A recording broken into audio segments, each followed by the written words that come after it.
was watching Life of Mammals, which David Attenborough narrates, and it's really wonderful. And he came to this section that was about the platypus, but you didn't know that it was about the platypus. And he was telling a little bit about their history, and he's just so animated and so great. And he said that when explorers first discovered this animal and sent word back, nobody believed them, and that they thought it was like a unicorn to them because it's so weird. And then it just zoomed on David Attenborough's face, and he goes, "But no, it's real, it's alive, it's the platypus." And it was just really magical, and I fell in love with David Attenborough and the platypus at the same time. And so yeah, that's where we came up with the idea. So he gets taken from his homeland, basically stolen for scientific research, and then there's some scenes where he's getting worked on in a lab, and then he gets sold to a circus once they're done with him to live in a sideshow tent, and that's basically as far as I can go.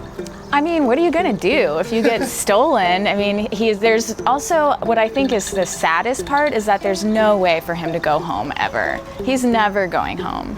And so he just has to figure it out and make the best of what's given to him. And at first, it's the worst that's given to him, and there's really no good to be made of it. But once he's sold to the circus, he can kind of start to adapt and figure out what he's going to do now. I had a lot of grand ideas about things that I wanted to do with like moving parts and things that are really you need more 3D puppets for.